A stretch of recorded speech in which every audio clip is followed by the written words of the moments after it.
Tras la Primera Guerra Mundial, los comunistas triunfaron en Rusia y constituyeron la Unión de Repúblicas Socialistas Soviéticas, pero los trabajadores del antiguo Imperio ruso no fueron los únicos que llevaron a cabo un proceso revolucionario, ya que los trabajadores alemanes protagonizaron distintos intentos revolucionarios. El intento más sonado es el levantamiento espartaquista, pero el proceso revolucionario alemán no se detuvo ahí, ya que durante la República de Weimar hubo más intentos que, desgraciadamente, no prosperaron. Así que en este vídeo os voy a hablar sobre el comunismo y el trabajo de los comunistas alemanes en la República de Weimar. Vamos con el vídeo, esto es Red Planeta, ¡comenzamos!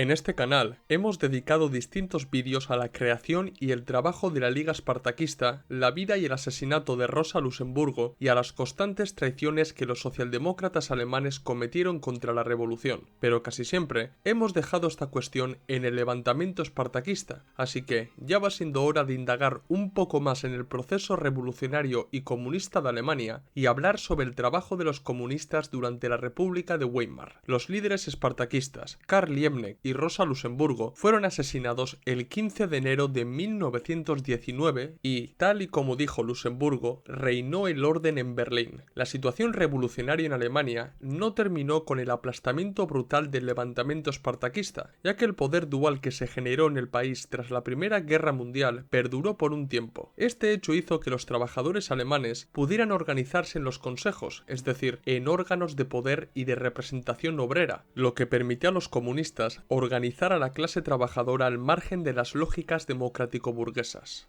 Ese poder dual, que no era más que la pugna entre el poder democrático burgués representado por el gobierno provisional y el poder obrero representado por los consejos, se inclinó a favor del gobierno provisional debido a la traición cometida por los socialdemócratas al proceso revolucionario. Aparte de la represión desatada por el gobierno provisional socialdemócrata de Ebert contra los espartaquistas en Berlín, también consiguieron que en el Congreso de los Consejos de toda Alemania, que se celebró en diciembre de 1918, se antepusiera la celebración de la Asamblea Nacional destinada a crear una república democrático-burguesa a la instauración de los consejos como el verdadero poder en Alemania. Las elecciones para la Asamblea Nacional se celebraron el 19 de enero de 1919 y el Partido Socialdemócrata de Alemania salió vencedor con el 37,9% de los votos y 165 escaños. Sin embargo, para gobernar el país, el Partido Socialdemócrata no contaba con la mayoría necesaria, por lo que se unió con el Partido del Centro Alemán, Zentrum, y el Partido Democrático de Alemania, el DDP. Lo que unía a estos tres partidos era su rechazo a restaurar la monarquía, a entregar el poder a los consejos y su intención de profundizar en el proceso republicano democrático burgués, así que se unieron para conformar lo que se conoce como la coalición de Weimar. Gracias a esta coalición, Friedrich Ebert fue elegido presidente y Philipp Scheidemann canciller. Sin embargo, el gabinete de Scheidemann no duró mucho tiempo, ya que la primera crisis de gobierno surgió con el Tratado de Versalles de 1919. El primer ministro Scheidemann se negó a firmar el tratado porque lo consideraba un dictado de los vencedores de la Primera Guerra Mundial y una auténtica humillación para los alemanes, por lo que dimitió. Pero la cuestión del Tratado de Versalles no era el único problema del gabinete de Scheidemann, ya que la creación de la coalición de Weimar no satisfizo a los trabajadores alemanes, que protagonizaron muchas huelgas durante todo 1919. Desde la Revolución de Noviembre de 1918, los trabajadores de la cuenca minera del Ruhr se habían sumado a la lucha revolucionaria y habían participado activamente en los consejos, por lo que exigieron la socialización de la industria minera. Hubo tres huelgas muy importantes, en enero, en febrero y en abril, que llegaron a poner en jaque al gobierno de Scheidemann. El movimiento de socialización del Ruhr cobró tanta fuerza que en 1920 protagonizó un potente levantamiento, pero no quiero adelantarme. En marzo de 1919 también se produjo una importante huelga general apoyada activamente por el Partido Comunista de Alemania y que fue reprimida nuevamente por los socialdemócratas y sus perros de presa, los Freikorps. También debo destacar que en Landers como Baviera, Sajonia o en Bremen se llegó a constituir efímeras repúblicas soviéticas que fueron aplastadas brutalmente por el gobierno socialdemócrata y los Freikorps. Freikorps. Con la dimisión de Scheidemann, se constituyó un nuevo gabinete liderado por Gustav Bauer, que sí aceptó el Tratado de Versalles. La aprobación del tratado fue seguida de la aprobación de la Constitución de 1919, que entró en vigor en 14 de agosto del mismo año, y así se creó la República de Weimar. Pero, si por algo se destacó esta república, fue por su enorme inestabilidad política y su polarización social, marcada por distintos intentos revolucionarios. Entonces, os preguntaréis, ¿qué papel desempeñaron los comunistas alemanes? El Partido Comunista de Alemania se formó a finales de diciembre de 1918 con la participación de Rosa Luxemburgo y Karl Liebknecht. El levantamiento espartaquista debilitó enormemente al partido y una buena prueba de ello fue el asesinato de estos dos destacados comunistas, pero el partido no desapareció, sino que salió adelante. Es cierto que durante los primeros meses de 1919 los comunistas no contaban con una importante base obrera ni con suficiente incidencia en los consejos, ni siquiera consiguieron guiar o liderar las distintas huelgas que se produjeron, pero, aún así, continuaron trabajando para organizar a la clase trabajadora alemana frente a la traición socialdemócrata y la farsa que suponía el proceso republicano democrático burgués que culminó con la creación de la República de Weimar. A pesar de no tener suficiente incidencia política, el partido fue ilegalizado y tuvieron que trabajar en la clandestinidad durante algunos meses. En marzo de 1919, el Partido Comunista de Alemania decidió unirse a la Comintern, la Internacional Comunista, sumándose así al Movimiento Comunista Internacional. El líder del Partido Comunista de Alemania era Paul Levi, quien participó en la fundación del partido a finales de 1918. Los objetivos principales que se fijó Paul Levi eran recomponer y reflotar el partido, tener mayor incidencia tanto en el movimiento obrero como en la política nacional y organizar a la clase trabajadora superando el sectarismo y el ultraizquierdismo inicial. Un hito importante en los inicios del Partido Comunista de Alemania fue el congreso celebrado en Heidelberg en octubre de 1919. Ese congreso fue el segundo congreso del Partido Comunista de Alemania y fue dirigido por Levi. En él, la dirección del partido abogó por participar en los sindicatos mayoritarios de Alemania y presentarse a las elecciones, es decir, se trató de implementar los objetivos que Paul Levi se había fijado para sacar al partido del ostracismo. Sin embargo, no todos los comunistas estaban de acuerdo con las ideas de Levi. El ala ultraizquierdista del partido consideró estas propuestas como un abandono de los objetivos revolucionarios y criticó los planteamientos de la dirección. La disputa intrapartidista se saldó con la expulsión del ala ultraizquierdista del partido, que un año después se escindió para formar el Partido Comunista Obrero de Alemania. No me voy a adelantar, así que vamos paso a paso. El Partido Comunista de Alemania se puso en contacto con el ala izquierdista del Partido Socialdemócrata Independiente de Alemania, que estaba a caballo entre la socialdemocracia y el comunismo, es decir, entre el reformismo y la revolución. Paul Levi era consciente del enorme potencial de este sector izquierdista de los independientes, que en 1920 tenían alrededor de 800.000 militantes y 54 periódicos diferentes en el país. En este sentido, las acciones conjuntas entre el ala izquierdista de los socialdemócratas independientes y de los comunistas fueron cada vez más habituales y necesarias para defender los intereses de la clase trabajadora frente a la farsa reformista, democrático-burguesa y capitalista que estaban protagonizando los socialdemócratas que estaban en el gobierno. Un buen ejemplo de la colaboración sobre el terreno entre estos dos partidos fue la huelga general y la protesta que protagonizaron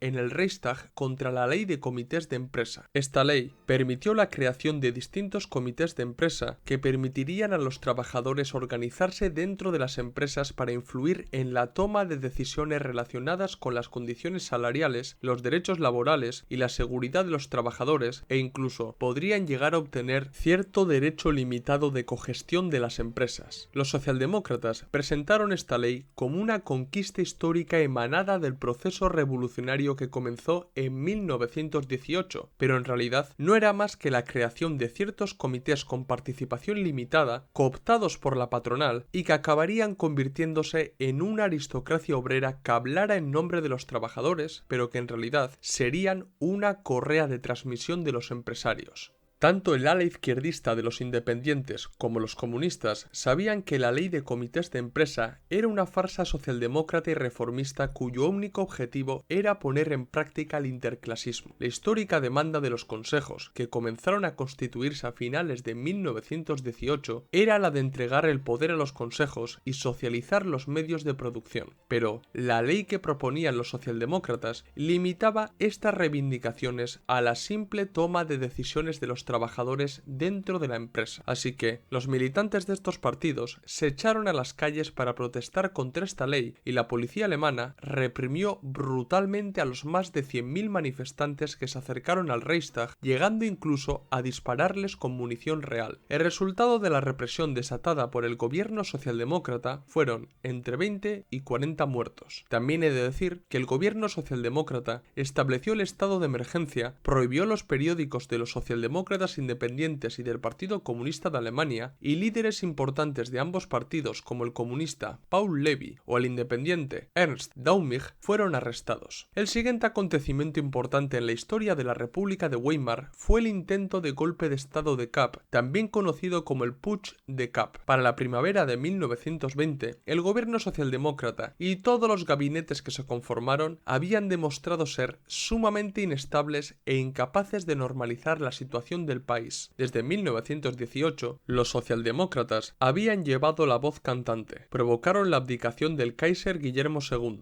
acabaron con el Imperio Alemán, pusieron fin a la Primera Guerra Mundial, crearon el gobierno provisional, reprimieron a los trabajadores revolucionarios, liquidaron los intentos revolucionarios de los comunistas, proclamaron la República de Weimar y crearon los primeros gabinetes de la nueva República Alemana. Claro está que para llevar a cabo todo esto, los socialdemócratas jugaron a dos bandos. Por un lado, se aliaron con las viejas fuerzas imperiales y los grandes industriales y terratenientes del país para garantizar sus intereses en la nueva república y, por otro lado, trataron de hacerse fuertes en los consejos alemanes para instrumentalizarlos e inclinar el poder dual en favor del proceso democrático burgués y capitalista. Se podría decir que los socialdemócratas servían a los intereses de los grandes capitalistas alemanes, pero utilizaban cierta retórica izquierdista para ganarse a los trabajadores que estaban influidos por la Revolución de Octubre y por los distintos intentos revolucionarios que se dieron en Alemania. A los socialdemócratas les pasó como suele pasarles siempre a la socialdemocracia. No contentó a nadie y se ganó la enemistad de todos. El gobierno socialdemócrata trataba de usar la estrategia del palo y la zanahoria para controlar a la clase trabajadora. ¿Qué quiero decir con esto? Por un lado, impulsaba ciertas reformas sociales y progresistas, como la mencionada ley de comités de empresa, que no eran más que migajas para contentar a la clase trabajadora y que imperara el conformismo. Por otro lado, reprimía los elementos más revolucionarios de la clase trabajadora alemana para que no entregaran el poder a los consejos y acabaran con la República de Weimar. En cuanto a las viejas clases reaccionarias y los grandes capitalistas, estos temían por sus intereses y llegaron a pensar que los socialdemócratas no podrían controlar por mucho tiempo a los elementos revolucionarios de la clase trabajadora. La socialdemocracia era demasiado inestable y, lo que es más importante, fue la causante de aceptar una de las mayores humillaciones que había sufrido Alemania, el Tratado de Versalles. La conclusión a la que llegaron estos elementos capitalistas y reaccionarios fue la siguiente: dar un golpe de estado para instaurar una dictadura militar en el país y restablecer el orden de una vez por todas. La gota que colmó el vaso fue el intento del gobierno de disolver las unidades de los Freikorps, que no fue más que la excusa que necesitaban las viejas clases imperiales y los grandes industriales y terratenientes del país para organizar el putsch y tratar de imponer una dictadura militar. Los golpistas tomaron Berlín y el gobierno socialdemócrata tuvo que huir primero a Dresde y después a Stuttgart. El intento de golpe de estado de Kapp quedó en un intento, pero es interesante y curioso entender cómo se terminó con este golpe. Como os acabo de decir, el gobierno socialdemócrata tuvo que huir y, desde Stuttgart, llamó a la huelga general para detener el golpe de estado de Kapp y los Freikorps. Resulta irónico que el mismo gobierno socialdemócrata que había trabajado para dinamitar el movimiento obrero revolucionario, ahora tratara de apoyarse en él para detener a los elementos más reaccionarios del país. A dicha huelga general se sumaron los sindicatos mayoritarios, el Partido Socialdemócrata Independiente de Alemania y el Partido Comunista de Alemania. Sin embargo, también hay que hacer una crítica pertinente al Partido Comunista, ya que, a pesar de apoyar la huelga, no trabajaron de manera revolucionaria para aprovechar el flujo revolucionario que se había creado para ganarse a las masas, presentarse ante ellas como la vanguardia de la clase trabajadora y tratar de tomar el poder. En Berlín tuvieron una participación mínima e incluso mostraron cierto recelo ante la huelga general. También hay que tener en cuenta que los comunistas alemanes ya conocían las tretas de los socialdemócratas y no querían volver a ser instrumentalizados por ellos para regresar al poder. A fin y al cabo, desde 1919 habían sido los mismos socialdemócratas los que les habían reprimido e incluso ilegalizado en más de una ocasión. A pesar de esta actitud, Paul Levy, que estaba en prisión, admitió más tarde que no participar activamente en combatir el golpe de Kapp fue una oportunidad histórica perdida. El golpe de Kapp tuvo tres consecuencias muy importantes para el movimiento obrero alemán. 1. El levantamiento del Ruhr. La lucha contra los golpistas adquirió un carácter muy revolucionario en la cuenca del Ruhr. Como ya os he dicho antes, en el Ruhr existía un potente movimiento obrero revolucionario que continuaba trabajando a través de los consejos obreros y que demandaba la socialización de los medios de producción de la industria minera de la región. Cuando se produjo el golpe de Kapp, el 14 de marzo, delegados del Partido Socialdemócrata de Alemania, del Partido Socialdemócrata Independiente de Alemania y del Partido Comunista de Alemania se reunieron en Elberfeld para formar una alianza anti-Kapp y se fijaron el objetivo de tomar el poder en el Ruhr para arrebatar esta importante y estratégica región minera al posible gobierno militar de Kapp. En poco tiempo, el Ruhr experimentó un proceso revolucionario muy importante. Se crearon consejos obreros que en la práctica sustituyeron el poder estatal. Se lanzó una huelga general indefinida y se creó el Ejército Rojo del Ruhr para tomar el poder en la región y combatir a las fuerzas reaccionarias de Kapp y los Freikorps. Este ejército contaba con 50.000 soldados y obreros armados que derrotaron a las fuerzas de Kapp y para finales de marzo consiguieron controlar casi toda la región del Ruhr. Una de las consecuencias directas del golpe de Kapp fue la caída del gabinete de Bauer el 27 de marzo de 1920 y la creación de un nuevo gabinete basado en la coalición de Weimar, es decir, entre los socialdemócratas, el centro y los liberales, dirigido por Hermann Müller. El golpe de Estado había sido sofocado, pero el gobierno socialdemócrata debía enfrentarse a una nueva amenaza que ellos mismos habían provocado, el proceso revolucionario del Ruhr. Para solucionar el problema, primero trataron de llegar a un acuerdo, como fue el acuerdo de Bielefeld, que tenía como objetivo acabar con los combates, restablecer la normalidad, la entrega de armas, la amnistía para los combatientes del Ejército Rojo y la promesa de que los consejos tendrían mayor importancia en la vida económica futura de la región.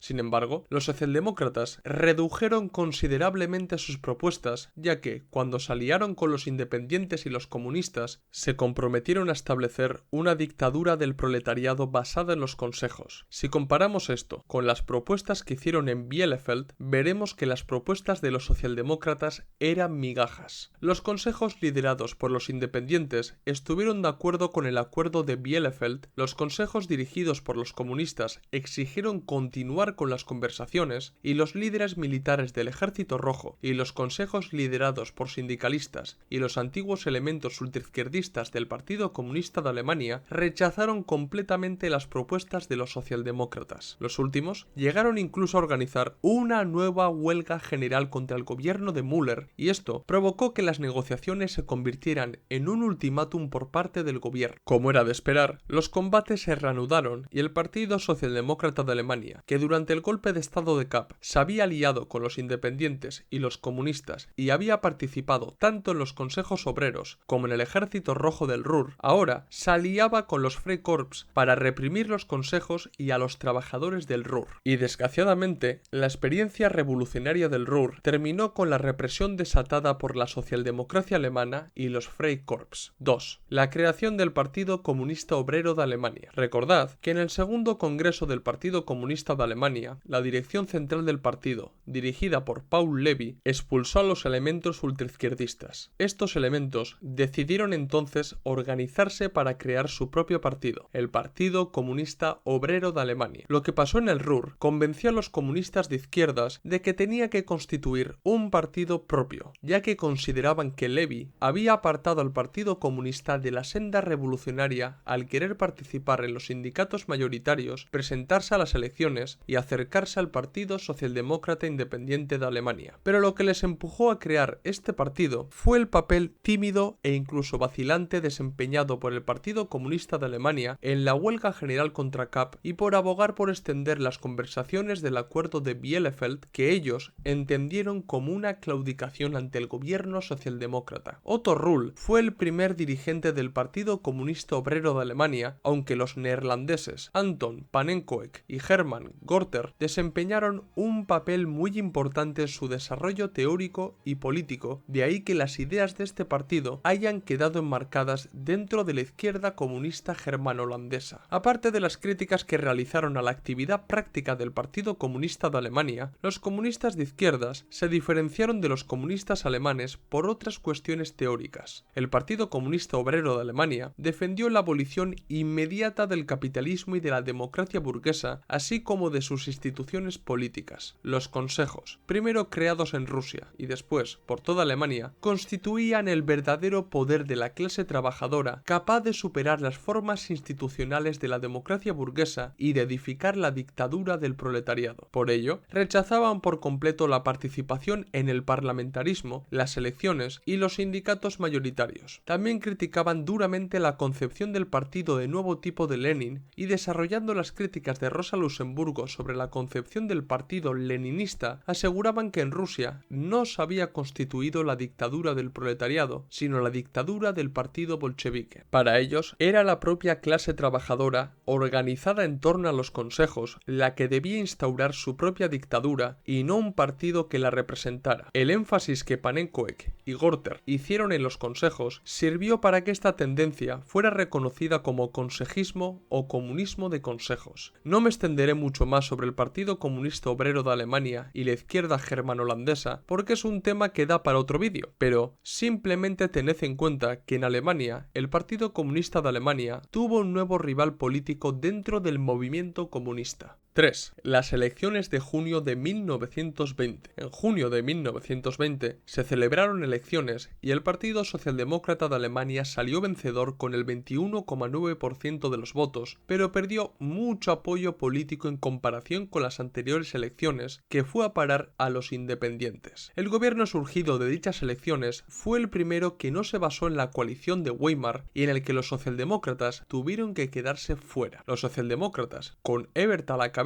continuaron teniendo la presidencia del país, pero el gobierno quedó en manos de una nueva coalición formada por el Partido Popular de Alemania, el Partido Democrático Alemán y el Partido del Centro. Con esta coalición se formó un nuevo gabinete liderado por Konstantin Fehrenbach del Partido del Centro. El Partido Comunista de Alemania también participó en las elecciones, pero obtuvo unos resultados bastante malos al conseguir solo el 2,1% de los votos. 4. La fusión del ala izquierdista del Partido Socialdemócrata Independiente de Alemania y el Partido Comunista de Alemania. Para 1920, el Partido Socialdemócrata Independiente de Alemania era un partido político a tener en cuenta en el país, y esto quedó reflejado en las elecciones de junio de 1920 en las que quedaron en tercer lugar. Dentro del partido existía una verdadera lucha de líneas y el ala izquierdista del partido no había dudado en colaborar con los comunistas en las distintas luchas económicas y políticas que se produjeron en los últimos años. A su vez, esta ala izquierdista mostraba simpatías con la URSS y la Internacional Comunista y trataron de afiliar el partido a esta internacional. El trabajo político de los izquierdistas dentro del partido provocó una disputa intrapartidista bastante potente que culminó con el Congreso de Halle celebrado en octubre de 1920. En dicho congreso se optó por unirse a la Internacional Comunista y ante esa decisión el ala derechista del partido se separó, facilitando la fusión fusión de los izquierdistas con el Partido Comunista de Alemania y la creación del Partido Comunista Unido de Alemania. Esta fusión fue un impulso muy importante para los comunistas, porque más de 350.000 militantes pasaron a engordar las filas del partido. A partir de ese momento, el Partido Comunista de Alemania fue codirigido por Paul Levi y el líder de los independientes de izquierdas, Ernst Däumig.